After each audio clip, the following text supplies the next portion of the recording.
5 media house તો તમે છેલ્લા 17 વર્ષથી ચલાવો છો. તમારી એક જર્ની કનેક્ટ શેર કરો અમારી સાથે. મને બહુ નાનપણમાં એ સમજમાં આવી ગઈ કે જો મારા પરિવારની પરિસ્થિતિ જો કોઈ બદલી શકતો હોય ને તો એ હું છું. પણ મને નાનપણથી ખબર ને એક એવી જીદ હતી કે કરવું છે તો બિઝનેસ કરવું છે. લાઈફનો જે એક્સપિરિયન્સ છે એ શેર કરો. નોર્મલ છે, બધા જ બિઝનેસમેનને ખબર છે, પરંતુ આજના જે છોકરાઓને જે નથી ખબર ને એ છે કે એ લોકોને છે ને ફાસ્ટ ગ્રોથ જોઈએ. બિઝનેસમાં બ્રેકડાઉન આવ્યું. બ્રેકડાઉન આવવાનું કારણ એવું હતું કે મારી પાસે હતા 24 કલાક, ત્યારે એટલી સ્કિલ હતી નહીં કે 3 બિઝનેસ મેનેજ કરી શકું. પણ મેં તે સમય પછી એવો સમય આવ્યો કે ભાઈ અમે અમારા મકાન પર અમારે ટોપઅપ કરીને બહાર નીકળવું.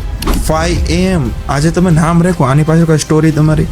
ફ્યુચર તમારું છે એના અકોર્ડિંગલી આપણે નામમાં કંઈક જનરેશન પ્રમાણે થોડુંક અપગ્રેડ કરીએ. 7 AM નામ સિલેક્ટ કર્યું. મારા એક મિત્રએ કીધું કે યાર નામ જ ચેન્જ કરીએ છે તો ન્યુમરોલોજીસ્ટ જોઈ લઈએ એક વખત. એમણે કીધું કે તમે છે ને 5 રાખો. માર્કેટિંગ શું છે?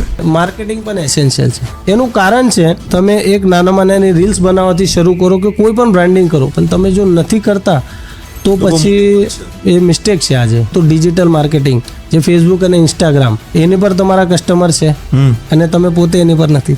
માર્કેટિંગના કેટલા ટાઈપ હોય? માર્કેટિંગમાં છે ને બહુ પ્રકાર છે. જે તમારું પોકેટ એફોર્ડ કરતું હોય.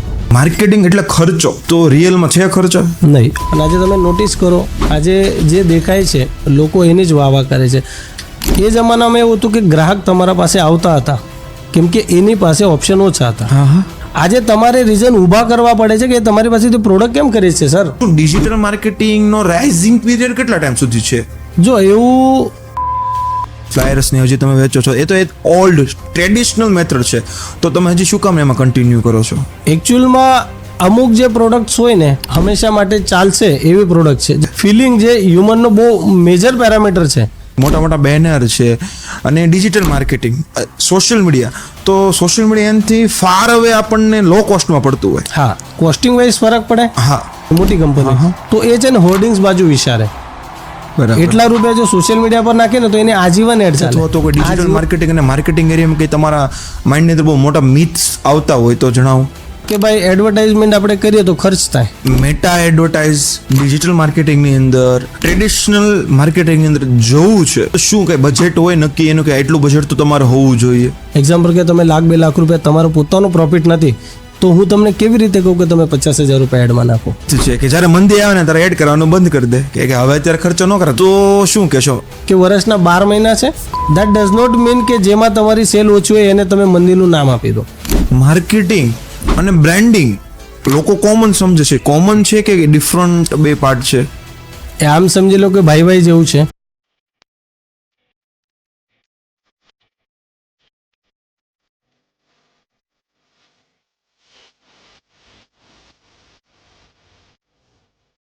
રાહુલભાઈ ગાવતે, હાર્દિક સ્વાગત છે તમારું ક્લબ 360 ની અંદર કે તમારો એક શિડ્યુલમાંથી તમે એક ટાઈમ આપો છો અમને. તો ડાયરેક્ટ આપણે ઇન્ટ્રોડક્શન એ બધા કરતા છે, સીધા સવાલ પર જઈશું. રાહુલ ગાવતે, 5 મીડિયા હાઉસ તો તમે છેલ્લા 17 વર્ષથી ચલાવો છો. તમારી એક જર્ની કનેક્ટેડ છે, શેર કરો અમારી સાથે. તો અમે લોકો આ બિઝનેસ છે ને 2008માં શરૂ કરેલો અને મને નાનપણથી એક વિષયનો જે છંદ કહેવાય, જે મારો પ્રિય વિષય હતો એ હતો બિઝનેસ. અને મને નાનપણથી ખબર ને એક એવી જીદ હતી કે કરવું છે તો બિઝનેસ કરવું છે. એવું એક હતું નાનપણથી. એ ક્યાંથી આવ્યું, કઈ રીતે આવ્યું એ તો નથી બહુ આવ્યા મને એમના ધ્યાનમાં, પણ એવું હતું કે બિઝનેસ કરવું છે. અને 2008માં એ કુદરતી મોકો આપ્યો અને અમે લોકોએ શરૂ કર્યું. અને તે સમયે અમારું કંપનીનું નામ આનંદ કૃપા પબ્લિસિટી હતું. ઓકે. અને 5M તો હવે હમણાં અમે 4 વર્ષથી કર્યું. જેમ જનરેશનના અકોર્ડિંગલી અપગ્રેડ થયું એવી રીતે અમારું કંપનીનું નામ આનંદ કૃપા પબ્લિસિટી હતું. અને ઘરેથી અમે લોકો બિઝનેસ ચાલુ કરેલું. મેં અને મારા પાર્ટનર અજય વારલેકર, અમે 2 જણે એ બિઝનેસ 2008માં શરૂ કર્યો. અને ત્યારથી લઈને હમણાં સુધી એ જર્ની કન્ટિન્યુ છે. અને હમણાં છેલ્લા 18 વર્ષથી અમે લોકો બહુ સારી રીતે બિઝનેસ મેનેજ કરી રહેલા છે. શું આ 18 વર્ષની સફરમાં તો એવું તો હું નહીં જ કહું કે તમારે કોઈથી ડાઉન નહીં એમ હોય, કોઈ યારે અપ્સ એન્ડ ડાઉન હશે, તો તમારે એવા અપ્સ એન્ડ ડાઉન વિશે વાત કરો કે જેના કારણે જે આજના યંગ યુવાનો છે કે તમારા પરથી એક, જો કે તમે યંગ જ છો, 35 is the youngest age, but તેમ છતાં પણ એક પીઢ માણસની જેમ તમે જો આજના યુવાન છે કે જે બહુ બધા લોકો માર્કેટિંગ એજન્સી ચલાવે છે, તો આ જે માર્કેટિંગ એજન્સી બહુ બધા લોકો ચલાવે છે એજ 17-18 વર્ષના, કે તમારી અડધી લાઈફનો જે એક્સપિરિયન્સ છે એ શેર કરો, અપ્સ એન્ડ ડાઉનો, જેના કારણે કોઈ પણ કંઈ અટવાતા હોય અથવા તો કે વિચારવા માંગતા હોય તો એ વિઝનથી વિચારી શકે. એકચ્યુઅલી બિઝનેસમાં અપ્સ એન્ડ ડાઉન્સ આવતા જ હોય, એ તો નોર્મલ છે, બધા જ બિઝનેસમેનને ખબર છે. પરંતુ આજના જે છોકરાઓને જે નથી ખબર ને એ છે કે એ લોકોને છે ને ફાસ્ટ ગ્રોથ જોઈએ, એ લોકોને જલ્દી જોઈએ છે અને તાત્કાલિક જોઈએ છે. અમારા બહુ બધા ક્વેશ્ચન મેં એવા જ લીધેલા છે કે અત્યારની યુવા પેઢીને આજ કરો અને કાલે જે રિઝલ્ટ જોતા છે ને એની ઉપર આપણે આગળ વાત કરશું. તમે અત્યારે આજે શેર કરો. તો અપ્સ ને ડાઉન્સની વાત કરું તો અમે લોકો 2008માં બિઝનેસ શરૂ કર્યો અને 2011માં અમે અમારો પહેલો સ્ટાફ હાયર કર્યો. ઓકે.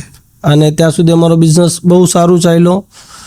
15-16માં બિઝનેસમાં બ્રેકડાઉન આવ્યું.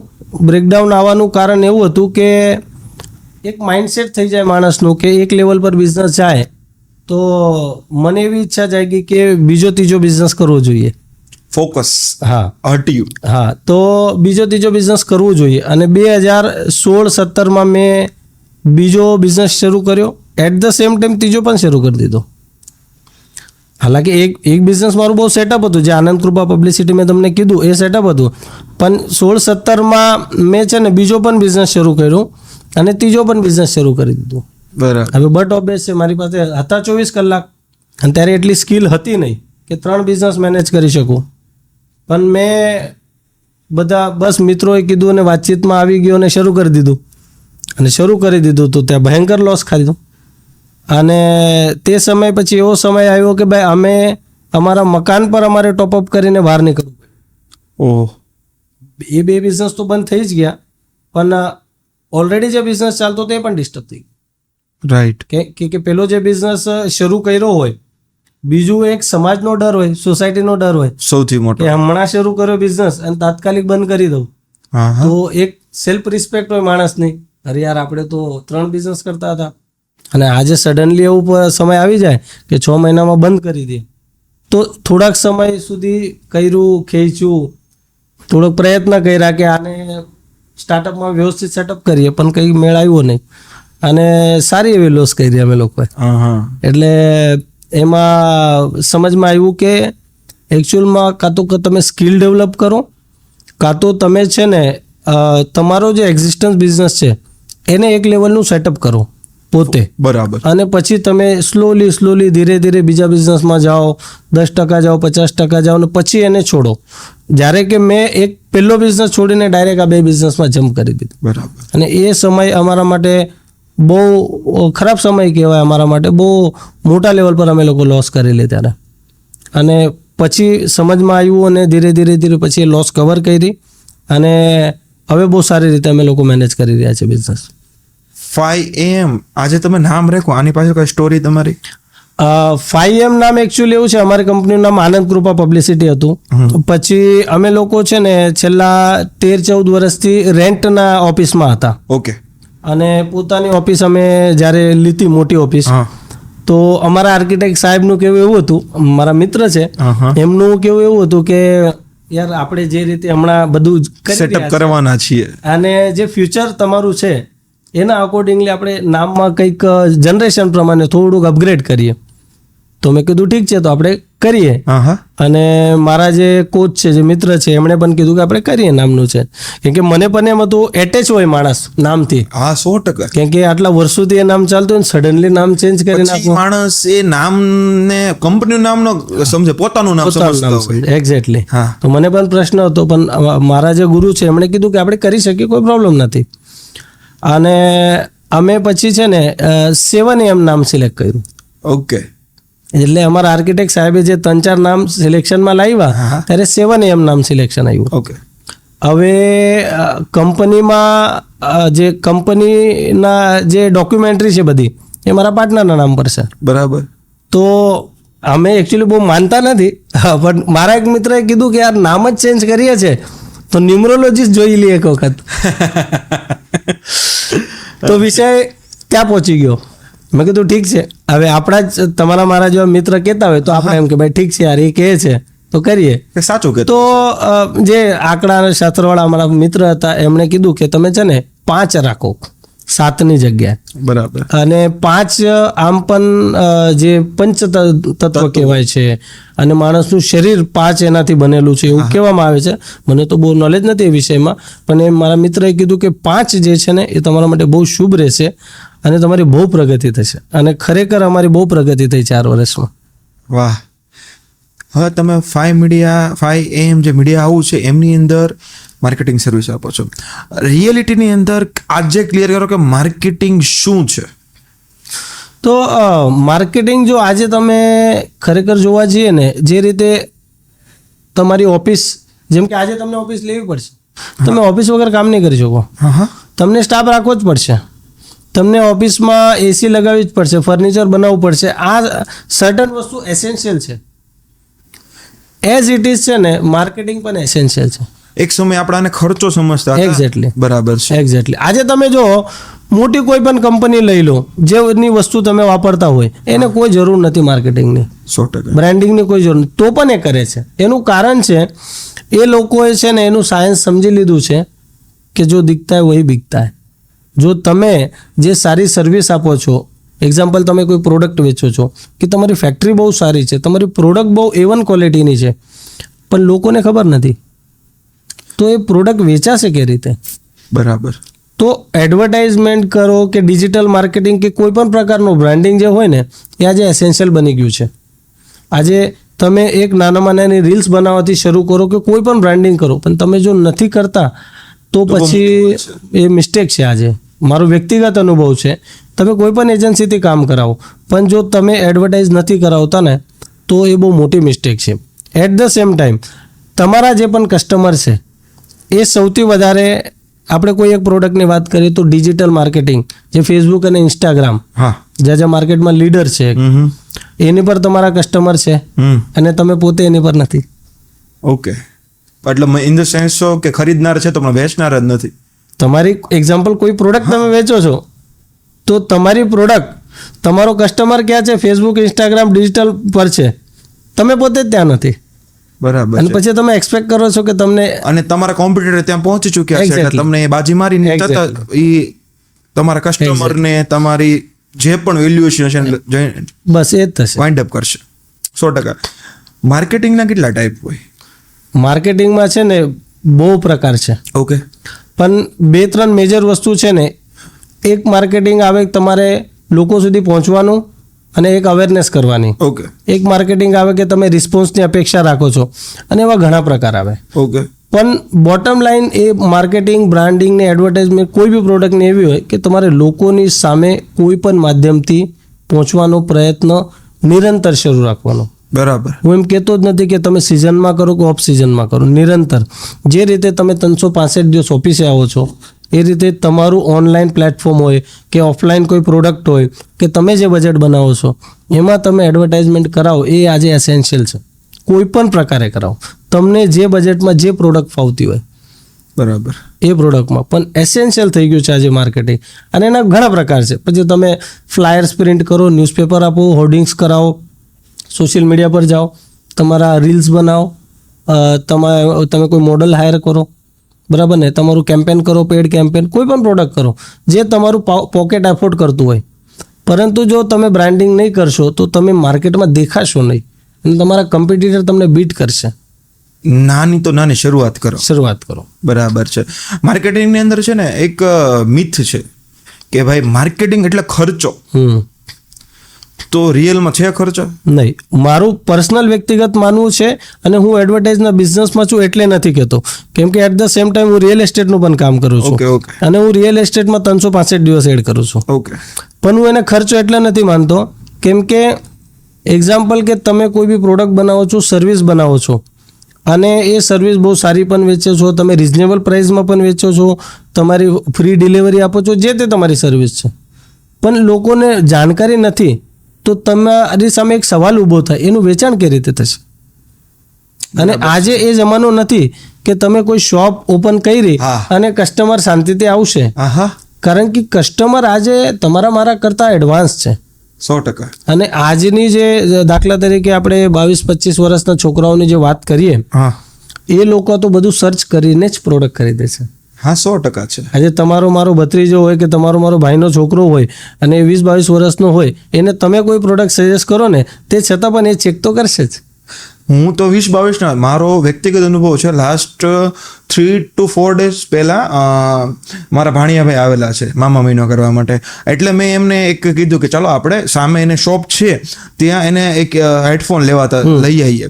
તો હેડફોન લેવા ગયા અને હેડફોન જ્યારે બતાવ્યા તો એમ કે 1 મિનિટ અંકલ મને આપો તો. હા. તરત જ એને છે ને ફોટો ક્લિક કર્યો, ગૂગલની અંદર ગૂગલ લેન્સમાં નાખ્યો અને જોયો અને બતાવ્યો, અંકલ તમે તો એટલામાં આપો છો, અહીંયા તો એટલા મળે છે. Exact. પછી મને એમ થયું, ઓ શિટ, આટલું બધું આપણી પાસે હજી ગેપ છે ને આપણે આ કવર કરવો પડશે. એક્ઝેક્ટલી. કારણ કે અત્યારે એની ઉંમર 12 વર્ષની છે. 100%. આ જ પ્રશ્ન છે. આવનારા જે કસ્ટમર્સ છે એટલે જનરેશન, હા હા એ બહુ એડવાન્સ છે. જો આજનો વ્યાપારી એડવાન્સ નહીં બને, ટેકનોલોજીનો ઉપયોગ કે બ્રાન્ડિંગનો કે એનો સપોર્ટ નહીં લેશે, તો એના સામે ઘણા બધા પ્રશ્નો ઊભા થવાની તૈયારી છે. હમણાં સુધી જે ચાલ્યું કદાચ તે ચાલી ગયું, પણ આજે તમે નોટિસ કરો, આજે જે દેખાય છે લોકો એની જ વાહ કરે છે. તમે કોઈ વાર સોશિયલ મીડિયામાં તમે એવું જોતા હશો કે એક નાનકડો લારીવાળો છે, પાણીપુરી વેચતો હોય, એની રીલ્સ આવતી હોય. હા ડોલી ટપરીવાલા, હા બિલ ગેસ્ટ સાથે માર્કેટિંગ હા. જે તમે ગણો એ. હા. તો જો ટપરીવાળો કે ચા વાળો કે એ લોકોને સમજમાં આવતું હોય કે યાર એક રીલ્સની કિંમત કેટલી હોય, તો જે બનાવતો હોય, એમને એમ તો એ ના કરતો હોય. અને લોકો, તમને કહું, તમે નોટિસ કરજો, જે ચાવાળા કે પાણીપુરીવાળો કે કોઈ ઢોસાવાળો જે આવી રીલ્સ મૂકે ને, એને ત્યાં બહુ ભીડ હોય. 100%. બિકોઝ લોકો અત્યારે સ્વાદ લેતા પહેલા ત્યાં એને પહોંચો. કારણ કે અત્યારે જો અહીંયાથી હું બહાર નીકળું છું તો મને 10 ડૉક્ટર, 5 મેડિકલ, કાપડના 10 શોરૂમ, ડિજિટલ માર્કેટિંગ એજન્સી 5, પછી તમે ખાણીપીણીની સામાન ગણો તો 20 હોટલ Exactly. એક લાઈનમાં મળશે. એમાં મારી ત્યાં કેમ પબ્લિક આવે એ લોકોને અત્યારે ક્રિએટ કરવું પડે છે. એક્ઝેક્ટલી. જો આમાં કેવું છે, પહેલા બિઝનેસ એવું હતું, મેં તો પેલા જમાનામાં બિઝનેસ કર્યો છે, એટલે મેં તો 2008 થી છું. હા. એટલે એ એક અલગ જમાનો હતો, હા. જ્યારે ડિજિટલ કંઈ હતું નહીં. એ જમાનામાં એવું હતું કે ગ્રાહક તમારા પાસે આવતા હતા કેમ કે એની પાસે ઓપ્શન ઓછા હતા. હા હા બીજું, એની પાસે તમારી પાસે આવવાના રીઝન હતા. રાઈટ. એની પાસે રીઝન છે કે તમારી પાસે કેમ આવશે. આજે તમારે રીઝન ઊભા કરવા પડે છે કે તમારી પાસેથી પ્રોડક્ટ કેમ કરી છે સર. બિકોઝ એની પાસે ઓપ્શન જ એટલા બધા છે.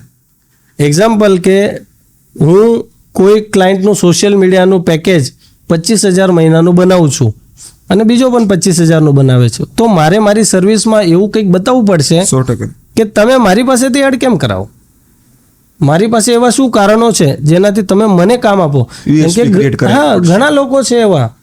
એ યુએસપી જે ક્રિએટ થશે ને, એ તમારે કસ્ટમર સુધી પહોંચાડવું પડે. અને એ જ કામ કરે છે અમારી કંપની, એડવર્ટાઇઝમેન્ટ અને બ્રાન્ડિંગનું કામ. બરાબર છે. વાત કરીએ આપણે, બહુ બધા મીડિયાસ છે, જેમ તમે કીધું કે હોર્ડિંગ્સ છે, બેનર છે. હાલની અંદર તમે વાત કરી કે ડિજિટલ માર્કેટિંગની અંદર સોશિયલ મીડિયા માર્કેટિંગ છે. તો શું ડિજિટલ માર્કેટિંગનો રાઇઝિંગ પીરિયડ કેટલા ટાઈમ સુધી છે? જો એવું હમણાં અહીંયાથી જે આગળનો સમય જઈ રહ્યો છે ને, હા તો હમણાં તો જે એનો ગ્રાફ ઉપર જઈ રહ્યો છે, ઓકે. તો એવું કેવું બહુ મુશ્કેલ છે કે કેટલા ટાઈમ રહેશે. પરંતુ એવું છે કે ફ્યુચરમાં ડિજિટલ જે છે ને, એના નંબર, એની ક્વોન્ટિટી એ વધશે જ, ઘટશે નહીં. આંકડામાં વાત કરવી હોય તો કંઈ? આંકડામાં તો એવું કેવું બહુ અઘરું છે કેમ કે એવો કોઈ આંકડા છે નહીં. પણ ડિજિટલ તમે નોટિસ કરો, આજથી 5 વર્ષ પાછળ જાઓ, હજુ 5 વર્ષ પાછળ જાઓ, હજુ 5 વર્ષ પાછળ જાઓ. જેમ કે આજે આપણે 2025માં બેઠા છીએ, તો કન્સિડર કે આજે 2030 હોત તો કેટલું ટેકનોલોજીનો આવિષ્કાર થઈ ગયો છે. 100%. ગણતરી કરીએ ને કે 2016ની અંદર જીઓએ જ્યારે પોતાનો 4G લોન્ચ કર્યું Exactly. અને ફ્રીમાં આપ્યું, એની પહેલા તમારે એક ફોટો કે વિડીયો જો તમારે ડાઉનલોડ કરો તો તમે 10 વખત વિચારતા. એક્ઝેક્ટલી. અને હાલની અંદર કરો ને તમે 5 GB, મહિના 1.5 કે 2 GB આવતી, મને યાદ છે. 300 રૂપિયા. હા, 1.5 કે 2 GB.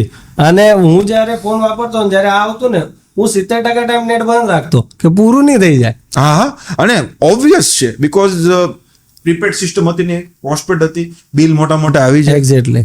બરાબર. પણ અત્યારે જે તમે કીધી ટેકનોલોજી, એ ભાઈ રિલાયન્સ, આપણે અત્યારે મારા ફાધરની લોકો ઘણી વખત વાત કરતા હોય, અમે લોકો એ અમારા જીવનમાં બહુ ચેન્જીસ જોયા. બરાબર છે કે અમને એવી નહોતી ખબર કે આપણે અહીંયા ઊભા ત્યાંથી વાત કરી શકશું, પણ હવે તો એવી આવી ગયું તમે એકબીજાને જોઈ શકો. એક્ઝેક્ટલી. તો મેં કીધું અમારા સમયમાં એવું આવશે કે એક વસ્તુ બીજા જગ્યાએ મોકલી શકો, બિલકુલ. અહીંથી ટ્રાન્સફર થઈને બીજે જાય, એ વસ્તુની ટેકનોલોજી આવશે. In the sense of technology સાથે તમારે બદલાવવું પડે. ટેકનોલોજી સમયને ધ્યાનમાં રાખતા તમારે તમારા બિઝનેસમાં બદલાવ લાવવો હોય એ લાવવો જ પડશે. એમાં કોઈ તમારી પાસે છૂટકો છે એવું નથી. પરિવર્તન નિયમ એટ ધ સેમ ટાઈમ તમે પોતે પણ બિઝનેસ તો ક્યારે અપગ્રેડ થશે જ્યારે તમે પોતે અપગ્રેડેશન લાવશો. આજે એજ્યુકેશન થી લઈને બધી જ વસ્તુમાં અપગ્રેડેશન છે. ઓકે. બિઝનેસ અપગ્રેડ થઈ ગયા છે, લોકો પરચેસિંગ પાવર અલગ થઈ ગયો છે, લોકોનો વિઝન અલગ થઈ ગયા છે. વિઝન અલગ થઈ ગયા છે. અને આજની જે યુવા પેઢી છે, જે 20, 22, 25 વર્ષના છોકરાઓ છે, એની થોટ પ્રોસેસ અલગ છે.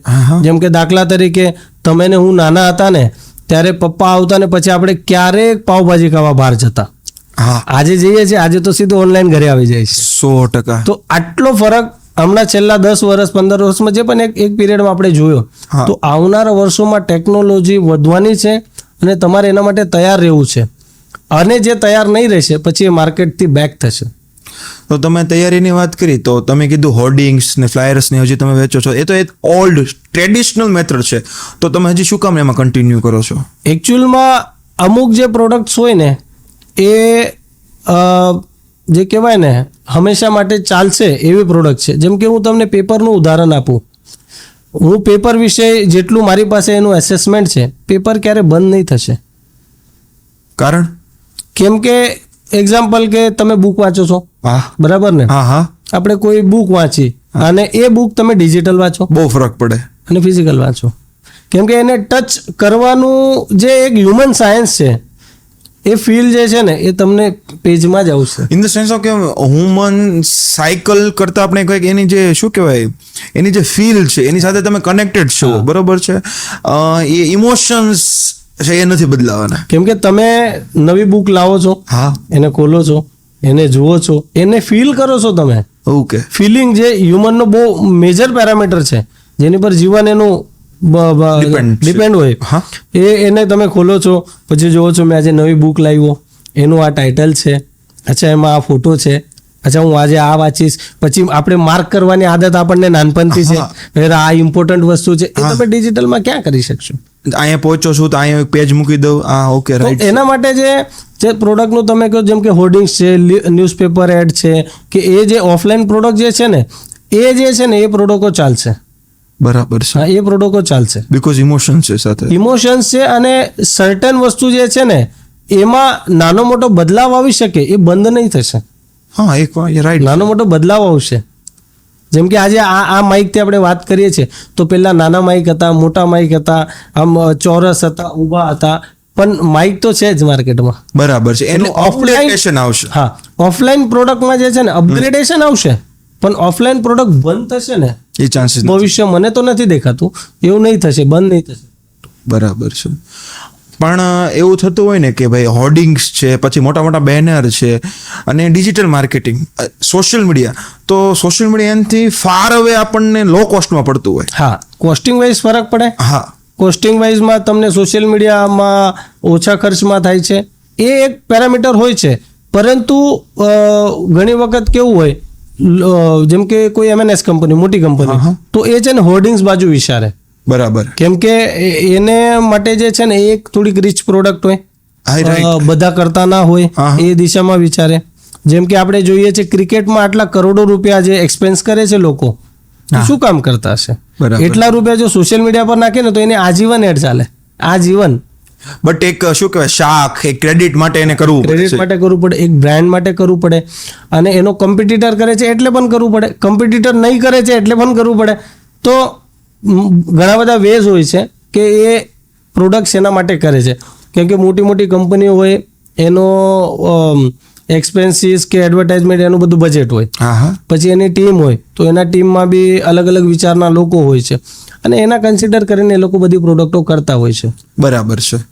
ઇન ધ સેન્સ ઓફ કે ભાઈ તમે ડિસાઈડ કરો કે તમારું બજેટ શું છે અને તમે કેના માટે કરો છો. એટલે એવું નથી કે ભાઈ ટ્રેડિશનલ જે વે છે એ ખરાબ છે, હા, બટ તમારે ડિસિઝન લેવું. તમારે ડિસિઝન ઘણી પ્રોડક્ટ એવી છે કે જેને ઓનલાઈન જ કામ થઈ શકે, હા હા ઘણા એવા લોકો છે કે જેને ઓફલાઈન જ થઈ શકે, બરાબર ને. તો એવી રીતે અલગ અલગ, જેમ કે ભાઈ કોઈ એક્ઝામ્પલ આપણે લઈએ કે ભાઈ આપણા એરિયામાં જે એક નાના કોઈ વ્યક્તિ ક્લાસીસ ચલાવતા હોય, ઓકે, પોતાની બિલ્ડિંગમાં હોય કે નાનું 10 બાય 30ની દુકાન લઈને ચલાવતા હોય, હવે એ સોશિયલ મીડિયા કરશે ને તો રીચ દૂર સુધી જશે, જેને રિક્વાયર્ડ નથી. હા હા તો એ શું કરશે, એ નાના બેનર બનાવશે બરાબર અને છે. સોસાયટીના ગેટ પર લગાવશે. બરાબર. કેમ કે પર્ટિક્યુલર એમને જે એ 2000-3000 લોકોની સોસાયટી છે ને એ જ cover એટલું જ કવર કરવાનું છે, જે સોશિયલ મીડિયામાં શક્ય નથી.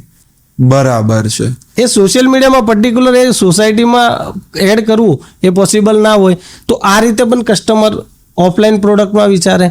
હા, જીમનું આપણે ઉદાહરણ લઈ લે કે માણસ 2 કિલોમીટરથી લઈને 3 કિલોમીટર દૂરથી આવી શકશે. એક્ઝેક્ટલી રાઈટ છે. એ રીતે સોશિયલ મીડિયામાં એક તમે કઈ મીથ અથવા તો કોઈ ડિજિટલ માર્કેટિંગ અને માર્કેટિંગ એરિયામાં કઈ તમારા માઇન્ડની અંદર બહુ મોટા મીથ્સ આવતા હોય તો જણાવો. કે ભાઈ myth in the sense of કે અફવા છે, ભાઈ આ વસ્તુ સાચી નથી. હા, એ પેલો સવાલ કે ભાઈ એડવર્ટાઇઝમેન્ટ આપણે કરીએ તો ખર્ચ થાય. એકચ્યુઅલી ખરેખર એ ખર્ચ નથી. હા જો હું તમને એને છે ને સ્ટેટિસ્ટિકલી પણ સમજાવી શકું છું. એક્ઝામ્પલ કે તમે 1 વર્ષ બિઝનેસ કરો છો અને તમારો બિઝનેસ XYZ કોઈ પણ એક અમાઉન્ટ પર પહોંચે છે અને વગર એડવર્ટાઇઝમેન્ટે પહોંચે છે, અને બીજા વર્ષમાં તમે છે ને એડવર્ટાઇઝમેન્ટ કરાવો અને તમારો બિઝનેસ 25% પણ વધ્યો, તો એડવર્ટાઇઝમેન્ટની કોસ્ટ તમારા સેલની સામે 1 કે 2% છે. બરાબર. એની સામે તમારો 20 to 30% કોઈ બી પર્સન્ટેજ વધી શકે છે. આ તો મેં ખાલી આંકડા સમજાવો. 20-30% જો સેલ પણ તમારી વધી, તમારી 100 રૂપિયાની સેલ છે વાર્ષિક, અને તમારી સેલ જો 120 રૂપિયાની થઈ અને તમે 5 રૂપિયા વર્ષમાં એક્સપેન્સ કરેલો છે, તો પણ તમારો ફાયદો છે. બરાબર છે. મતલબમાં અત્યારે તમને એક્સપેન્સ લાગે છે પણ એક્ઝેક્ટલી મોટા સમય જે લોંગ પીરિયડમાં છે ને એ બેનિફિટ છે. અને એ કેના પરથી સમજવાનું, તમે આજે સવારે ઉઠો છો અને સાંજે સુવા માટે જાઓ છો, એમાં મેજર વસ્તુ તમે એ જ વાપરો છો જેની એડવર્ટાઇઝમેન્ટ તમે જોઈ છે. તમે નોટિસ કરી લો. હા, રાઈટ છે. 100% રાઈટ છે. તમારા ફેમિલીએ કીધું કે કાં તો તમારા બચ્ચાએ કીધું કે ડેડી આ જે છે ને આ બહુ સારું છે, ક્યાં જોયું બેટા તું, એ તરત જ કહેશે મેં અહીંયા જોયું. એ તરત જ કહેશે. વસ્તુ આસપાસ તમે જે જોવો છો, તમે કઈ પણ જગ્યાએ એડ જોયેલી છે. એક્ઝેક્ટલી એ જ હોય.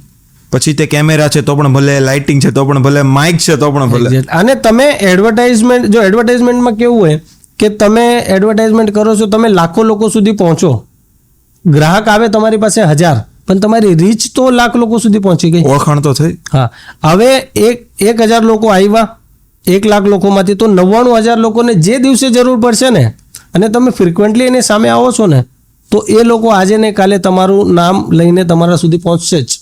તમારું નામ રિપીટ એની સામે પહોંચશે તો એ તમારા સુધી આજે નહીં કાલે ગમે તેટલા વર્ષ પછી પણ આવશે. બરાબર છે. હા, એડવર્ટાઇઝમેન્ટમાં આ બેનિફિટ થાય. ઘણી વખતે અમારા કસ્ટમરને આ પ્રશ્ન આવતો જ હોય છે કે ભાઈ અમે એડ કરી, અમને રિસ્પોન્સ નહીં મળ્યો. રિસ્પોન્સ નહીં મળ્યો એવું નથી, તમે એડ કરો છો, એક્ઝિક્યુશન અમારી કંપનીએ કરી દીધું, ટેક અ ટાઈમ, આવશે રિસ્પોન્સ. ભરોસો રાખો, સમયમાં વિશ્વાસ રાખો, એ સમય છે. એનું કારણ છે તમે તમારી એડવર્ટાઇઝમેન્ટ સમજો કે 1 લાખ લોકો સુધી પહોંચાડી, જરૂરી નથી કે એને આજે જરૂર છે. બરાબર છે. જરૂરી નથી. દાખલા તરીકે કે મને ઘડિયાળ લેવી છે, પણ મારી પાસે આજે ઘડિયાળ છે, પણ એક્ઝામ્પલ કે કોઈ એક એરિયાનો વ્યક્તિ ઘડિયાળની કન્સિસ્ટન્ટ એડ મારી સામે કરે છે, તો જ્યારે મારે વાઇફ માટે મને અપાવવાની રહેશે ને, તો મને પ્રાયોરિટી એનું નામ યાદ આવશે. અરે યાર ચાલ ને એકવાર 2-4 વાર આની રીલ્સ જોઈ છે મેં. એ રીતે બરાબર છે. એડવર્ટાઇઝનું જે બેનિફિટ છે ને, એ તમને આજે ને કાલે ને ગમે ત્યારે પણ મળશે. એનો સમય હું તમને કહી નહીં શકું, કેમ કે મારા હાથમાં નહીં હોય. બરાબર. એ લોકો ક્યારે વિચારશે એ આપણા હાથમાં નથી, પણ એ વિચાર છે આપણા હાથમાં છે. વિચાર છે એવા સિમ્પલ. કેમ કે એને જરૂર પડશે જે પ્રોડક્ટને, આજે નહીં તો કાલે. એ રીતે ઘણા પણ આમાં એક અત્યારે એવું છે કે ઘણા એન્ટરપ્રિન્યોર્સ છે ને, એને એક માઇન્ડની અંદર બેસી ગયું છે કે ભાઈ આજે હું એડ કેમ્પેન ચલાવો ને કાલે મને એમાં રિઝલ્ટ મળવું જોઈએ, અથવા તો સેલ્સ કેમ્પેન ચલાવો તો મારે કાલથી એમાં સેલ્સ આવવો જોઈએ. તો હવે એમાં શું કહેવા માંગશો? એમાં એકચ્યુઅલી એવું હોય છે, એ એકચ્યુઅલી એમના જે લોકો એવું વિચારે છે એમાં એનો કોઈ વાંક છે નહીં. જમાનો એવો છે કે હું ટીક કરું ને પિઝા મારતે આવી જાય. હમણાં જનરેશન એવું છે, સમય એવું છે, સ્પીડ એટલી બધી છે બધી વસ્તુની. પરંતુ બધી વસ્તુ અલગ અલગ જગ્યા પર અલગ અલગ પદ્ધતિ લાગુ પડે. જેમ કે ભાઈ તમે આજે મહેનત કરો, દેટ ડઝ નોટ મીન કે તમને કાલે સવારે રિઝલ્ટ મળશે. કેમ કે હું આજે 5 ગ્રાહકને મળવા ગયો તો એ કે કાલે સવારે મને સેલ આપી દેશે એવું કોઈ ગેરંટી નથી. પણ મારા હાથમાં શું છે, નિરંતર પ્રયત્ન કરતા રહેવાનું. તો અમે કસ્ટમરને શું કહીએ છીએ, અમારા ભાઈ કસ્ટમર હોય, કોઈ કસ્ટમર અમારી પાસે ખાલી ગાઈડન્સ લેવા આવતો હોય તો તમે એક ક્રિકેટરની તરફ ટકેલા રહો ક્રીઝ પર. કોઈ એક બોલ આવશે એની પર 6 લાગી જશે. પણ તમે ફ્રીક્વન્ટલી કે મહિના રોકાઈને કન્સિસ્ટન્ટ તમારી એડવર્ટાઇઝમેન્ટ ચાલુ રાખો. 110% એ 100% તમે ચાલુ રાખો. જે રીતે તમે દર મહિને લાઇટ બિલ ભરો છો, દર મહિને તમારા બધા ખર્ચા આવે છે, એ રીતે તમે તમારું આ ઇન્વેસ્ટમેન્ટ કન્સિડર કરીને ચાલો કે આ ઇન્વેસ્ટમેન્ટ તમારું આવશે અને તમારે એને એક તમારું પોકેટ જેટલું અલાઉ કરે. તમે 5,000 રાખો, 50,000 રાખો, 5 લાખ રાખો, એ તમારું પોકેટ કેટલું અલાઉ કરે છે એની પર તમારે નક્કી કરવાનું, પણ કરવાનું કન્સિસ્ટન્ટ. બરાબર. ડિજિટલ માર્કેટિંગ છે ને ટ્રેડિશનલ મીડિયા છે, આ બંનેમાંથી કયો ઓપ્શન કોને કરવો જોઈએ અને શું કામ ને? હવે આમાં જે છે ને 2-3 પેરામીટર આમાં કામ કરે. એક તો કોઈ વાર એવું હોય કે ક્લાયન્ટને પોતાને આ બધા વિષયનું નોલેજ હોય તો એ ડાયરેક્ટ અમારી પાસે આવે અને કે મારે છે ને સોશિયલ મીડિયા કરવું છે અને મારે આ રીતે કરવું છે. કેમ કે આજે ઘણા બધા સોશિયલ મીડિયાના કોર્સિસ બી થતા હોય એટલે ક્લાયન્ટે કર્યું હોય એટલે એને નોલેજ હોય. અને ઘણી વખત એવું હોય કે અમારી ટીમ અને કસ્ટમરની સાથે ડિસ્કશન થાય. બરાબર છે. કે એક્ઝામ્પલ કે એમણે XYZ બજેટ આપ્યું તો અમારું પોતાનું ફંડામેન્ટલ એવું છે, અમે પોતે એવું વિચારધારાવાળા વ્યક્તિ છે કે કોઈ બી દિવસ છે ને એક પ્રોડક્ટ નહીં કરવાની, ઓકે, 3-4 પ્રોડક્ટ કરવાની. કારણ? એનું કારણ છે ન્યૂઝપેપર વાંચવાવાળી ઓડિયન્સ અલગ છે, હા, ફેસબુક વોટ્સઅપ જોવાવાળી ઓડિયન્સ પણ અલગ છે. હા, જેમ કે આજે મારા માતા પિતા ફેસબુક નથી જોતા પણ મારા માતા પિતા ન્યૂઝપેપર જોઈશે. બરાબર છે. બરોબર. પછી એક્ઝામ્પલ કે આપણે કોઈ બિલબોર્ડ્સ કે બેનર્સ કરીએ, કે આપણે છે ને સાયકલ એડવર્ટાઇઝમેન્ટ કરીએ, કે આપણે છે ને ટ્રક એડવર્ટાઇઝમેન્ટ કરીએ, તો આમાં છે ને ઓડિયન્સ અલગ થઈ ગઈ તમારી. તો 25-30% અમાઉન્ટ જે છે ને એ બધામાં ડિવાઈડ કરો. સોશિયલ મીડિયા પર તમને એક અલગ જનરેશન મળશે, ન્યૂઝપેપર વાળી જે છે અલગ જનરેશન મળશે, રોડ પર ફરવાવાળી જે માર્કેટમાં લોકો જાય છે એ અલગ જનરેશન. તો તમારી પાસે હવે છે ને કોમ્બો વાળી કમ્યુનિટી. આમાં એક કન્ફ્યુઝન થઈ જશે ને કે ભાઈ એક કોઈ વસ્તુ બનાવે, ચાલો મેં એવું બનાવેલું છે કે મેં નાના છોકરાનો પાવડર બનાવ્યો, તો એ તો એના છોકરાના મમ્મી અત્યારે જે ન્યૂ બોર્ન બેબી છે એમના મધર છે એને જ બતાવવાની જરૂર છે, તો પછી એમાં મારે હોર્ડિંગ શું કામના, ફ્લાયર શું કામના, અથવા તો મારા દાદા દાદી વાંચે કે ના વાંચે શું ફરક પડે? પણ આ બધા કેસમાં ના હોય. ઓકે, એ સમજો કે હવે તમે જેમ કીધું કે તમે જેમ કીધું કે ભાઈ પાવડર બનાવો છો છોકરાનું, તો છોકરાનું પાવડરનું જે ડિસિઝન મેકર છે એ છે મમ્મી. તો મમ્મી સુધી પહોંચવા માટેની પ્રોડક્ટો આપણે નક્કી કરશું. ઓકે, એ અલગ વાત છે. પણ જ્યારે જનરલ કોઈ ડિસ્કશન હોય ત્યારે અમે લોકો આ રીતે કોમ્બો સજેસ્ટ કરતા હોય. પછી વાત આવે જેમ તમે કીધું એક્ઝામ્પલ કે ભાઈ મકાન લેવાનું જે હોય ને, તો હવે પહેલા કેવું હતું કે પ્રોપર્ટી વાળું જે હતું ને ત્યારે તમારા ને મારા ફાધર નક્કી કરતા હતા. હેડ ઓફ ધ ફેમિલી જે વ્યક્તિ હતો એ નક્કી કરતો હતો. એણે નક્કી કર્યું અને એ નક્કી કરીને આવતા હતા, પછી સાંજે કહેતા હતા કે આપણે પ્રોપર્ટી રાખી લીધી. રાઈટ. આજે શું થાય, આજે ડિસિઝન જે છે ને, જો છોકરો સમજદાર છે તો છોકરો ને મમ્મી, અને ભાઈ બહેન છે, ભાઈ બહેન સમજદાર છે અને ધર્મપત્ની હોય, આ 3 લોકો ડિસિઝન લે. માણસ પ્રોપર્ટી ખરીદવામાં ઓછું ડિસિઝન લે. મેન જે પર્સન પે કરવાનું છે એના કરતા બેકએન્ડ ટીમ એની છે. તો રિયલ એસ્ટેટની જે એડવર્ટાઇઝમેન્ટ હોય ને એ મેજરલી અમે એવી કરતા હોય જે લેડીઝ અને યંગ છોકરાઓને ટાર્ગેટ કરે. હા, બહુ મસ્ત વાત કરી. કારણ કે અત્યારે ડિજિટલ માર્કેટિંગ અંદર લીડ જનરેશન બહુ બધા કરતા હશે, એની માટે આ જોવા જેવો ટોપિક છે કે ભાઈ એ કોને ટાર્ગેટ કરે છે. એ ટાર્ગેટ કોને કરશે કે ભાઈ બિઝનેસમેન, એન્ટરપ્રિન્યોર, પણ રિયલમાં એને હાઉસવાઈફ, એક્ઝેક્ટલી, પછી યંગ બોયઝ એને ટાર્ગેટ કરવાના. જેમ કે એક્ઝામ્પલ કે કોઈ ક્લબ શરૂ થયો સુરતમાં કે સુરતના આજુબાજુ, અને એની મેમ્બરશિપ ફી જે 2 લાખ 5 લાખ કઈ હશે યરલી, તો એની ટાર્ગેટ ઓડિયન્સ કોણ રહેશે? જેની પાસે 4-વ્હીલર છે, એટલે એક રીચ, એક લેવલના લોકો. બરાબર, એટલું બધું ડિટેલમાં હોય એક લેવલના લોકો. તો મેટા શું કરે, તો મેટા આપણને એક્સેસ આપે કે તમે તમારી કેટેગરી સિલેક્ટ કરો. તો એનામાં આપણે આઈધર બિઝનેસમેન, જો મેમ્બરશિપ કોણ લેશે, એક તો બિઝનેસમેન લેશે, બરાબર, મોટા ભાગના જે લોકો રીચ એરિયામાં રહેતા હોય તે લેશે, જેની પાસે 4-વ્હીલર છે એ લેશે. તો આ 3-4 કેટેગરી સિલેક્ટ કરીએ એટલે એને સીધો રિસ્પોન્સ આવે. હવે એને દાખલા તરીકે કે હું યંગ છોકરો સિલેક્શનમાં નાખી દઉં તો એને રિસ્પોન્સ નહીં આવશે, કે છોકરો ડિસાઇડ નહીં કરી શકે કે ક્લબની મેમ્બરશિપ લેવી કે નહીં. એને પર્સનલ ડિસિઝન હશે જે તે વ્યક્તિનું, કેમ કે એ ડિસિઝન લેશે ઘરનો જે હેડ હશે એ, અને એ જ્યારે ઘરે વાત કરશે પછી એનો નિર્ણય થાય. બાકી આ ડિસિઝન નાનો બાળક નહીં લઈ શકે. મતલબમાં ક્યારે પણ એડ કેમ્પેન શરૂ કરો છો તો એની પાછળ શું સાયકોલોજી ચાલે છે એ સમજવી બહુ જરૂરી છે. એ બહુ જરૂરી છે, બહુ જરૂરી છે. તમે આની માટે કોઈ મેથડ યુઝ કરો છો? હા, એના માટે એવું હોય છે કે અમારી જે ટીમ છે ને એની સાથે અમારી નિરંતર આ બધા ટોપિકો પર વાતચીત થતી હોય.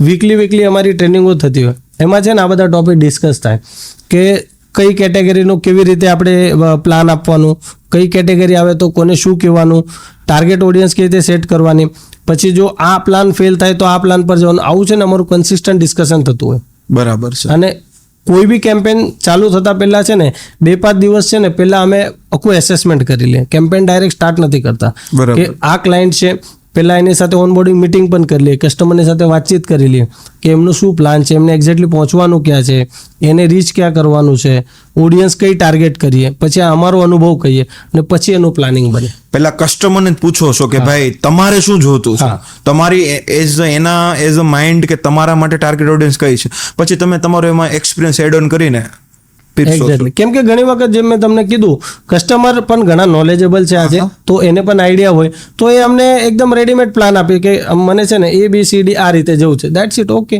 કોઈ પ્રોબ્લેમ નથી. અને એ પાસે નથી તો અમે નથી તો અમે લોકો તો છે જ આપવા માટે એ રીતે.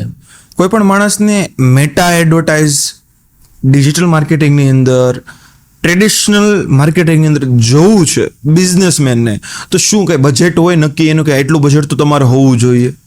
આમ છે ને એવરેજ જો એડવર્ટાઇઝમેન્ટ કે સોશિયલ મીડિયા કે ડિજિટલ માર્કેટિંગ કે ઇવન કે કોઈ પણ એડવર્ટાઇઝમેન્ટ એમને કરવી હોય ને તો ટેન્ટેટિવ બજેટ છે ને 20,000 થી 50,000 રૂપિયા રાખવાનો.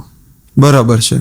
એટલે ઓછામાં ઓછું 20,000 ગણી લો અને એવરેજ એક 50,000 સુધી ગણી લો. પછી એમનો બિઝનેસ કેવું છે. બરાબર. અમે તો અમારા બિઝનેસમાં છેલ્લા 1-1.5 વર્ષથી એવું પણ કરવાનું શરૂ કર્યું. હવે જો કસ્ટમરનું બજેટ નથી ને તો અમે એમને ના પણ પાડી દઈએ કે સર તમે નહીં કરાવો એડ, કાં તો તમે છે ને થોડાક સમય રોકાઈ જાઓ. કેમ કે જો તમારી સેલ એટલી નથી હમણાં અને તમારું પોતાની ઇન્કમ, એક્ઝામ્પલ કે તમે ₹1,00,000-2 લાખ રૂપિયા તમારું પોતાનું પ્રોફિટ નથી, તો હું તમને કેવી રીતે કહું કે તમે 50,000 રૂપિયા એડમાં નાખો? તો હું મારા ફાયદા માટે ખાલી તમારું નુકસાન નહીં કરી શકું. લોકો ઇન્કમ નથી જનરેટ કરવા માટે તો એડ કરતા હોય. હા, એ કરતા હોય એ વાત બરાબર છે, પરંતુ એક તમારી પાસે અમુક આગળની સ્ટ્રેટેજી હોવી જોઈએ, કાં તો તમારી પાસે એવું બેકઅપ હોવું જોઈએ. તમે એકદમ બિઝનેસ નવું ચાલુ કર્યું છે અને એકદમ તમે બધું અલગ તરીકાથી બધું બ્રાન્ડિંગ કરે એવું પણ નહીં થાય. એમાં તમારે થોડુંક સ્ટ્રેટેજીકલી જાઓ, શોર્ટથી નાનાથી ચાલુ કરો અને પછી એને ગ્રેજ્યુઅલી ગ્રો કરો. ટાઈમ આપો એને થોડો.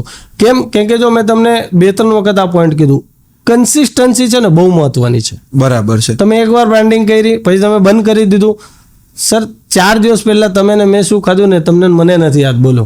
હા, તો આપણી કંપની શું કામ યાદ રાખશે આપણા? તો જો સમજો કે તમે ને હું ડિસેમ્બરમાં એડ કરી હોય તો મે મહિનામાં કોણ યાદ રાખશે આપણી કંપનીને? એટલે તમારે છે ને નિરંતર તમે છે ને આ શીખવાનું હોય ને, MNS કંપનીની એડવર્ટાઇઝમેન્ટ ને બધું જોવાનું. એ લોકો છે ને નિરંતર એના વિડીયોઝ, એનું પેજીસ, એની વેબસાઇટ એનામાં અપગ્રેડેશન કરે અને નિરંતર કરે. બરાબર. એમાં કોઈ ગેપ હોય કે નહીં હવે નથી કરવું, હવે બજેટ નથી, એવું નહીં.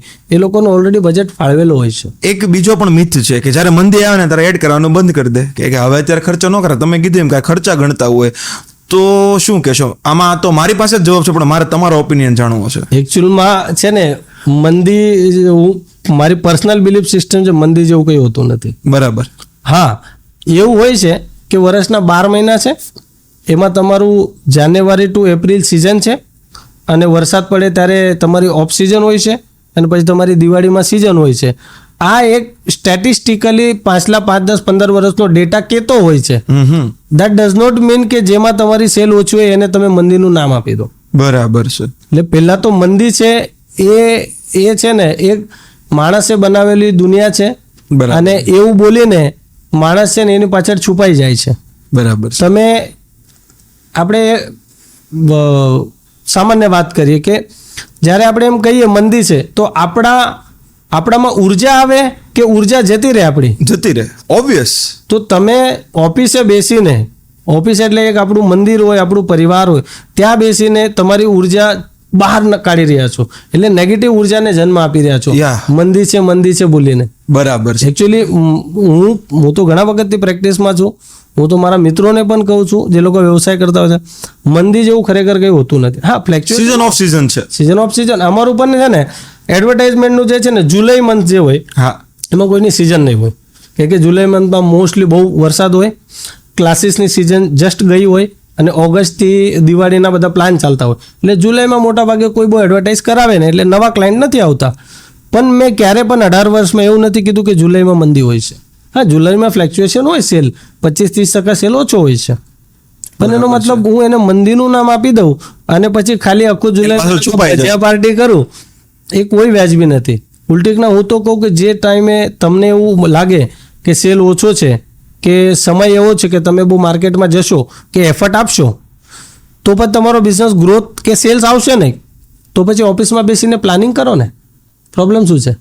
બરાબર છે. નેક્સ્ટ અત્યારે ભલે તમારો ઓફ સીઝન છે, સીઝન આવશે એનું પ્લાન કરો, બેસ્ટ એમાં કવર કરો. એક્ઝેક્ટલી. દાખલા તરીકે કોઈ વ્યક્તિ એમ કહેતું હોય કે ભાઈ હું છે ને આ ધંધામાં છું અને અમારું છે ને જૂન અને જુલાઈ એમાં છે ને મંદી હોય છે.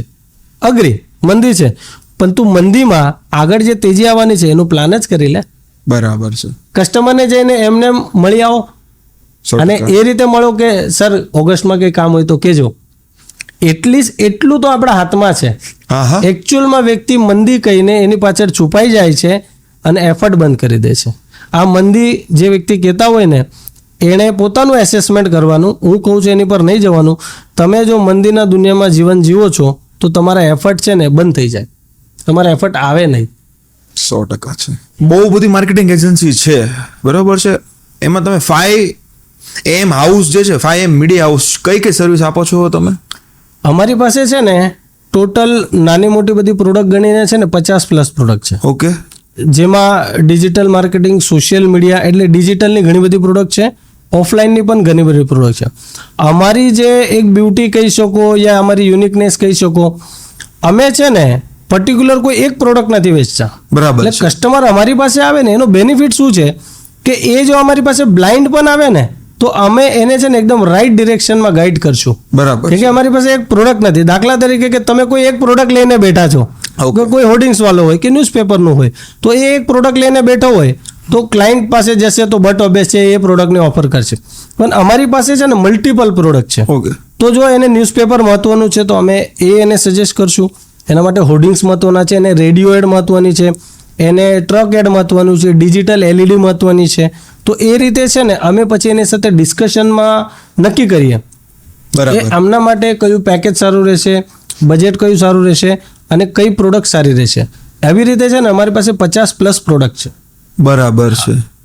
તમારું બેઝિક પેકેજ ક્યાંથી શરૂ થાય છે? બેઝિક પેકેજ જે છે ને આમ એવરેજ આપણે જો ગણી શકીએ ને તો 10,000 થી પણ સ્ટાર્ટ થાય. એટલે તમારી પાસે જો 10,000 રૂપિયા છે અને તમે અમને એમ કહો કે ભાઈ ચલો 10,000માં કંઈક બી નાની મોટી કોઈ પણ એડ તો 10,000માં પણ થઈ શકે છે. બરાબર. જેમ કે ઓટો રિક્ષા બ્રાન્ડિંગ છે તો એમાં છે ને આપણે 100 ઓટો પર એડ કરીએ તો એ 12,000 રૂપિયામાં થઈ જાય. તો 100 ઓટો જે તમારા એરિયાના 10-20 કિલોમીટરમાં ફરે એટલીસ્ટ એટલું બ્રાન્ડિંગ તમારું થાય. તો 10-12,000થી તમે નાની શરૂઆત પણ કરી શકો છો. માર્કેટિંગ અને બ્રાન્ડિંગ લોકો કોમન સમજે છે. કોમન છે કે ડિફરન્ટ બે પાર્ટ છે? એ આમ સમજી લો કે ભાઈ ભાઈ જેવું છે, હા હા, બરાબર ને. પણ બ્રાન્ડિંગ એટલે કેવું હોય કે ભાઈ તમારે તમારી બ્રાન્ડને લોકો સુધી પહોંચાડવાનું, એક અવેરનેસ કરવાનું. અને આ બધા શબ્દ સેમ જ છે. માર્કેટિંગ કહી દો, બ્રાન્ડિંગ કહી દો, એડવર્ટાઇઝમેન્ટ કહી દો, આ બધું સેમ જ છે.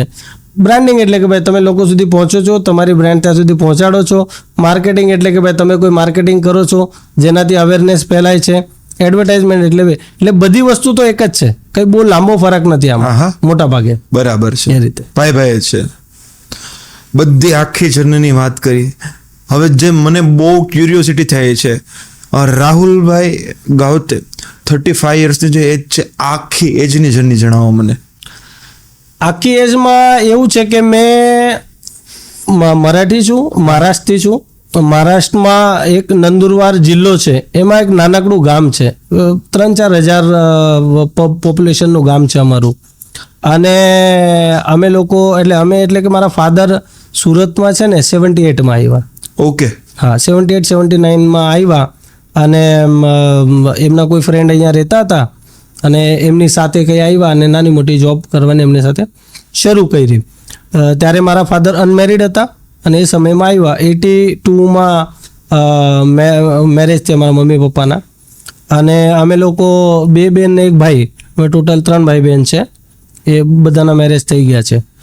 તો આમ અમે બહુ મધ્યમ ગરીબ ફેમિલીથી બિલોંગ કરતા. અમારા ગામમાં બી બહુ સામાન્ય પરિવાર અમારું, અને ખેડૂત પરિવારથી બિલોંગ કરીએ. મારા દાદાજી હતા એ ખેડૂત હતા, મારા મોટા પપ્પા બી ખેડૂત છે, મારા પપ્પા પણ ખેડૂત હતા. પણ એક હોય વ્યક્તિને કે ભાઈ મારે ખેતી કરતા બીજું કંઈક કરવું છે એમ. બરાબર. એટલે એ એક પ્રશ્ન મારા પપ્પાનો હતો કે યાર કંઈક અલગ કરીએ, ખેતી નહીં કરીએ આપણે એમ. તો એ સુરત આવી ગયા અને ત્યારથી પછી અમારા પરિવાર અહીંયા જ છે. 89થી બોર્ન છું હું. અને અમે સુરતનો પાંડેસરા એક નાનો એરિયો છે, મધ્યમ વર્ગનો એરિયો છે, એ ત્યાં રહેતા હતા અમે.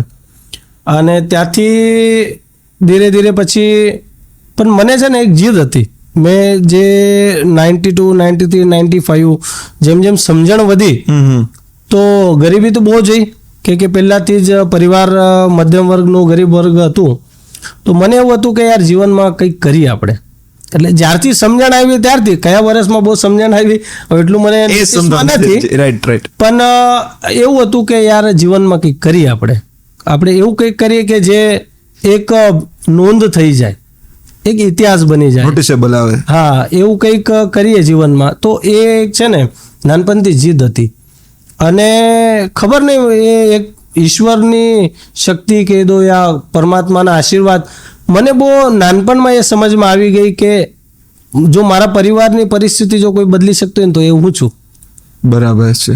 અને એટ ધ એજ ઓફ 11 વર્ષનો હતો હું ત્યારે, તે દિવસથી મેં જોબ કરવાનું શરૂ કરી દીધું. બરાબર. એટલે 89નું હું બોર્ન છું. 2000ના સાલમાં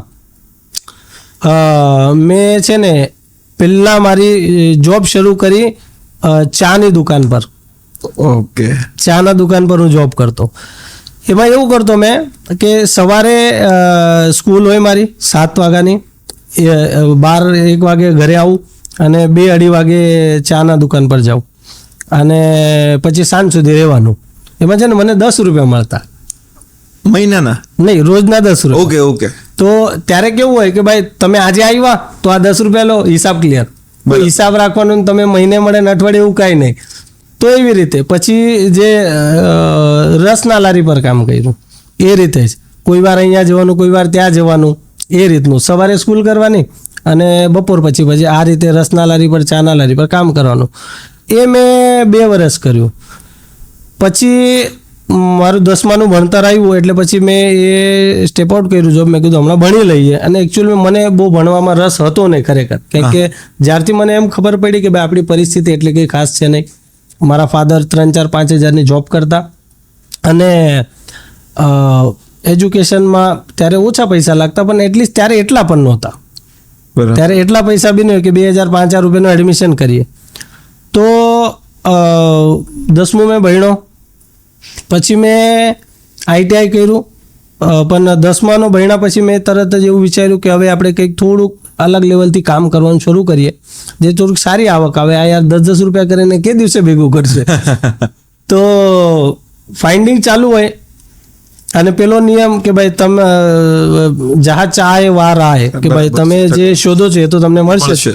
તો ધીરે ધીરે મેં આને મળવાનું, તેને મળવાનું, પાર્ટ ટાઈમ શું મળી શકે. તો મેં છે ને ITI જોઈન્ટ કરેલી. મજુરા ગેટ પર ITI હતી, ત્યારે હું ITIમાં જ હતો. તો ITIનો ટાઈમ અમારો છે ને 10 વાગ્યાનો હતો. સવારે 10 વાગે જવાનું ને 4 વાગ્યા સુધીનો એવો ટાઈમિંગ હતો. તો મેં કીધું યાર સવારે પણ આપણે ખાલી હોઈએ, સાંજે પણ ખાલી હોઈએ, હવે કામ મળવું અઘરું. સારું, આવું કામ ક્યાં મળશે સવારે ને સાંજનું. તો મારો એક મિત્ર છે ને પેલો ઘરે ઘરે પેપર નાખવા જતો. બરાબર. તો એક દિવસે છે ને મને મળ્યો, સવારે હું દૂધ લેવા જતો. તો મેં કીધું અરે યાર આ તું કેટલા વાગે ઉઠે સવારે? તો એ કે 6 વાગે. અને મેં કહ્યું કામ કેટલા વાગે પૂરું થઈ જાય? તો કે 8 વાગે. મેં કીધું આપણા કામનું કામ છે. તો મેં કીધું મારે પણ કરવું છે. તો કે આવી જા. અને ત્યારે છે ને દિવ્ય ભાસ્કર પેપર નવું લોન્ચ થયેલું. બરાબર. તો એ લોકો સેલરી પણ ત્યારે કંઈક સારી આપતા હતા. તો યાર મેં કીધું મારે પણ કરવું છે. કંઈ 350-400 રૂપિયા એ લોકો આપતા હતા 2 કલાકના. તો બહુ સારું છે યાર આ તો. મેં જોઈન કરી લીધું એ પેપરનું કામ. તો સવારે હું પેપર નાખવા જાઉં, પછી ઘરે આવું ફ્રેશ થઈને આઈટીઆઈ જાઉં. પછી પેપર નાખતા નાખતા આમ થોડીક ઓળખાણ થઈ, લોકોને મળવાનું થયું એ બધું. તો ત્યાં છે ને મેં એક કેબલવાળાને મળ્યો, જે ડીશના પૈસા ઘરે ઘરે ટીવી કેબલવાળા. તો એમણે કીધું કે એમ કે તું કલેક્શન કરશે? તો મેં કીધું મને આવડતું તો નથી, પણ તમે મને શીખવાડો તો હું કરી લઈશ. મેં કીધું ટાઈમિંગ શું રહેશે? તો કે 5 થી 8. મેં કીધું આપણા કામનું છે આ. તો સવારે 6 થી 8 પેપર નાખવાનું, ઘરે આવીને ફ્રેશ થઈને આઈટીઆઈ જવાનું, 10 થી 4 આઈટીઆઈ કરવાની. એટલે 3 વસ્તુ ચાલુ થઈ ગઈ. 5 થી 8 વાગ્યા સુધી પેલું કેબલનું કામ કરવાનું. તો સવારે આપણને 400 મળે અને સાંજે 800 મળે, એટલે 1200 રૂપિયા સેલરી ચાલુ થઈ ગઈ. તો 1 વર્ષ એ કામ કર્યું. પછી એવી રીતે જ કે ભાઈ ઓળખાણ થવા લાગી, લોકો પાસે જવાનું, મળવાનું. પછી એક મારો મિત્ર મળ્યો, એ છે ને રાત્રે હોર્ડિંગ્સ ફિટ કરતો. નાના નાના પ્લાસ્ટિકના પેલા બોર્ડ આવે ને, જેને સેમ્પેક્સ કહેવાય અમારી ભાષામાં, તો એ ફિટ કરતો. તો મને એક દિવસ કે યાર તું રાત્રે શું કરે છે આજે? મેં કીધું બોલ ને શું હતું? તો કે મારી સાથે ચાલ ને. મેં કીધું ઠીક છે. અને એ યંગ એજ હતી, ચલો યાર કંઈ નહીં જઈએ. તો એ મને 9 વાગે લઈ ગયો રાત્રે, અને 12 વાગ્યા સુધી એણે મારી પાસેથી કામ કરાવ્યું, પેલા હોર્ડિંગ સ્પીડ કર. અને એણે મને છે ને એક હોર્ડિંગ સ્પીડ કરવાના 2 રૂપિયા આપ્યા. બરાબર. અને મેં 100 ફીટ કર્યા. મેં કહ્યું યાર 200 રૂપિયા મળ્યા, આ તો બહુ કામની વસ્તુ છે યાર. પછી પણ એ કામ રોજ નહોતું આવતું. બરાબર છે. પછી મેં કીધું કંઈ નહીં, રોજ નહીં આવતું હોય તો ચાલશે, પણ જ્યારે આવશે ત્યારે તું મને કહે. કીધું અઠવાડિયામાં 2 વાર 4 વાર બી આવે તો આપણને 700-800 રૂપિયા ભેગા થઈ જાય. મેં કીધું અને ધીરે ગરીબીમાં આટા ગીલા જે આવ્યું તે સાચું એમ. તો અને કુદરતી પાછું એની સિઝન ચાલતી હતી ત્યારે, એટલે એ કામ બી કન્ટિન્યુ આવતું. તો મારું શેડ્યુલ કેવું, સવારે 5:30 ઉઠવાનું, 6 થી 8 પેપર નાખવાનું, ઘરે આવવાનું, ફ્રેશ થવાનું, આઈટીઆઈ જવાનું, 4 વાગે આવવાનું, ચા નાસ્તો કરવાનો, 5 થી 8 કેબલની કલેક્શનમાં જવાનું, ઘરે આવવાનું, જમવાનું, પાછું હોર્ડિંગ સ્પીડ કરવા 9 થી 12 જવાનું, પછી 12, 12:30, 1 ત્યાં જેટલા વાગે પછી સુવાનું, પછી પાછું 5 વાગે ઉઠવાનું. આવું મેં 2 વર્ષ કર્યું. ઓહો, પૂરેપૂરો સમય, કોઈ સમય ખાલી નહીં રાખ્યો. બરાબર. તો એ રીતે કર્યું, 1.5-2 વર્ષ એવી રીતે કર્યું. પછી થોડોક અનુભવ થયો, લોકોની સાથે મુલાકાત થઈ. અને હમણાં જે મારા પાર્ટનર છે અજય વાર્લેકર, એ પોતે જે છે ને એ એજન્સીના હેડ હતા. ત્યારે પેપરમાં કેવું હોય, ન્યૂઝપેપરવાળા ડાયરેક્ટ તમને પેપર નહીં આપે, એ હેડ હોય એના. તો એવા છે ને એ વ્યક્તિ એ એરિયાના હેડ હતા. તો હું એના અંડરમાં જ આ કામ કરતો. તો થોડુંક મને એડવર્ટાઇઝમેન્ટનું નોલેજ આવી ગયેલું. તો મેં એની સાથે શેર કર્યું કે મેં કીધું જો આ એક સારી ઓપોર્ચ્યુનિટી છે, મને આમાં આટલું નોલેજ છે, અને થોડા ઘણા પૈસા અને બધું આપણે ઇન્વેસ્ટમેન્ટ કરીને આપણે કામ શરૂ કરીએ.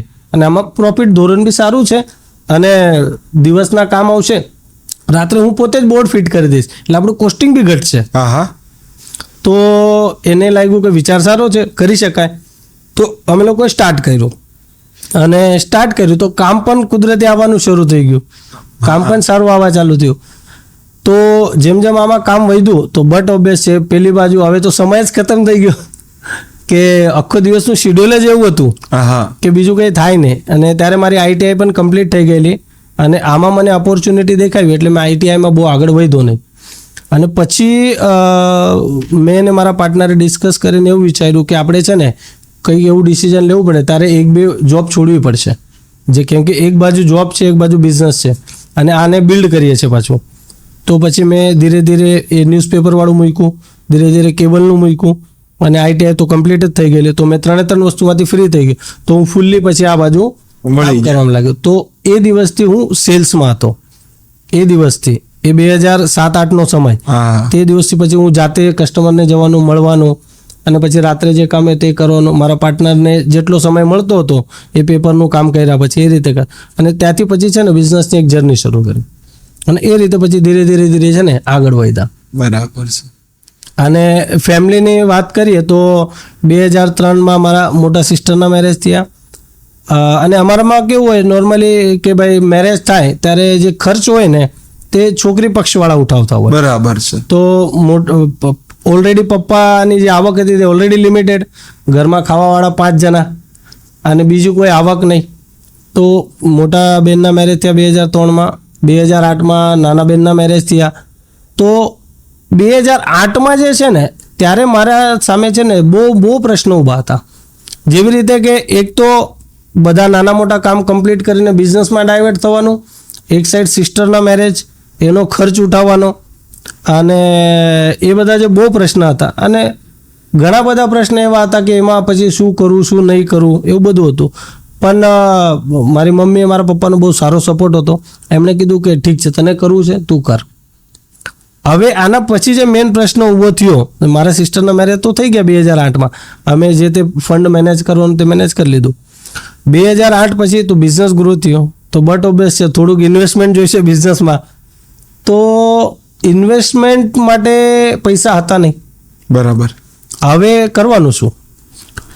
હવે એક સાઈડ હતું કે મારા જે પાર્ટનર હતા એ પણ એટલા કેપેબલ નહીં હતા કે હું એને એમ કહું કે હમણાં તું પૂરું ફંડ નાખ, પછી હું તમારે કમાઈને 50% આપું. તો એની પાસે એટલું ફંડ હતું નહીં. તો અમે છે ને એક બે લોકો પાસે પૈસા લેવા ગયા, પણ હવે એ ક્રેડિબિલિટી નહીં. એ સમય નતો. એ સમય પણ એવો નહીં હતો. ન મારો ફેમિલી બેકગ્રાઉન્ડ બહુ સારું કે જ્યાં કદાચ આપણને કોઈ વ્યાજના ધોરણમાં બી પૈસા આપે. તો એક બે જણ પાસેથી પૈસા માંગ્યા, એ કંઈ મળ્યા નહીં. તો એક સમય એવું લાગ્યું કે યાર બિઝનેસ મૂકી દઈએ. પણ જે મેં તમને કીધું કે ભાઈ મને એક જે અંદરથી ક્લિક હતી, એક જીદ હતી કે યાર કંઈક કરવું છે જિંદગીમાં, તો મેં કહ્યું મૂકવું તો નથી, આમાં કંઈ રસ્તો કરીએ. તો 2 4 5 8 દિવસથી આ રોજ મમ્મીને કહું કે મમ્મી પૈસાનું કંઈ કરને. તો છેલ્લી ઘડીએ મમ્મીએ છે એની વીંટી વેચી લાવી. તો એણે એવું કીધું, તે સમય લગભગ કંઈક સોનાનો ભાવ 15-1 હજાર રૂપિયા હતો, અને 30-35 હજાર રૂપિયા એ ગોલ્ડના આવેલા. અને એના પહેલાં જે ઓલરેડી સિસ્ટરના મેરેજ થયેલા, તો ઓલરેડી બધો ખર્ચ થઈ ગયેલો એમાં. અને હું બિઝનેસમાં ઇન્વેસ્ટમેન્ટ માંગુ તો પાછું મોટી વાત થઈ ગઈ. એટલે ઘરે એટલું ફંડ હતું નહીં. એટલે ઘરેથી બી પ્રશ્ન હતો કે ભાઈ જો નહીં મેનેજ થતું હોય તો પછી આપણે જોબ કરીએ એમ. પણ મારી મમ્મીને કીધું, મેં કીધું નહીં મારે તો બિઝનેસ કરવું છે, આમાં તું કંઈ કર. તો મમ્મીએ કીધું કે ઠીક છે, એક કામ કર, તું આ વીંટી વેચી નાખ. તો વીંટી વેચી, અને એમાં છે ને 50,000 રૂપિયાનું ઇન્વેસ્ટમેન્ટ અમે નાખ્યું. બસ એ જ ઇન્વેસ્ટમેન્ટ છે અમારા ધંધામાં. બાકી બધું 50,000 રૂપિયા મારા અને 50,000 રૂપિયા મારા પાર્ટનરના. એના પછી અમે 1 બી રૂપિયો ધંધામાં નાખ્યો નથી. શું વાત છે! એ પૈસાની એટલી બરકત છે કેમ કે એણે પણ એ 50,000 રૂપિયાના મમ્મી પાસેથી લાવેલા, અને મેં પણ મારા મમ્મી પાસેથી લાવેલો. એ એટલી બરકત છે કે આજે 19મું વર્ષ છે અમારા ધંધાનું. એના પછી 1 રૂપિયો ધંધામાં મેં નથી નાખ્યો. 1 રૂપિયો પણ નહીં, સિંગલ રૂપીઝ નહીં. 1 લાખ રૂપિયા કર્યા છે, પણ વિડ્રોલ તો બહુ બધા કર્યા. વિડ્રોલ તો બહુ બધા કર્યા, અને 1 રૂપિયો પણ અમે બિઝનેસમાં નથી નાખ્યો. એ પૈસાને ખબર નહીં એટલી બરકત, અને આજે પણ બહુ બરકત. મારા મમ્મીના હાથને પણ અને એના મમ્મીના હાથને પણ બહુ બરકત. ખબર નહીં એ જે કહેવાય. હું તો એવું કહું છું કે બરકત હતી, પૈસામાં 100% હતી, પણ એ બરકત મહેનતની હતી. હા, કારણ કે તમારી પાસે જે અનુભવ હતો, ટાઈમ મેનેજમેન્ટ જે તમે શીખી ગયા કે ભાઈ સવારે આ કામ કરો, બપોરે આ, સાંજે આ, તો એમાંથી ઇન્કમ. પછી ભૂખ પણ હતી અને ભીંસ પણ હતી, એક જરૂરિયાત. સાથે સાથે એક પરિસ્થિતિમાંથી તમે જોઈને આવેલો છે કે નહીં, એ પરિસ્થિતિ તો જીવી જ નથી. હા, આ એક પાવર હાઉસ છે. એક્ઝેક્ટલી. બહુ મજા આવી તમારી સાથે. આ એક ટાઈમ સ્પેન્ડ કર્યો તો મને મારી લાઈફના આખું દ્રશ્ય યાદ આવ્યું કે હું પણ અહીંયા હતો ને આમ છે મારી પાસે. એવું હતું કે કશું નથી, પણ ઘણું છે, ભગવાને બહુ આપ્યું છે. બરાબર છે, એક ગ્રેટિટ્યુડની ભાવના આવે. Thank you so much.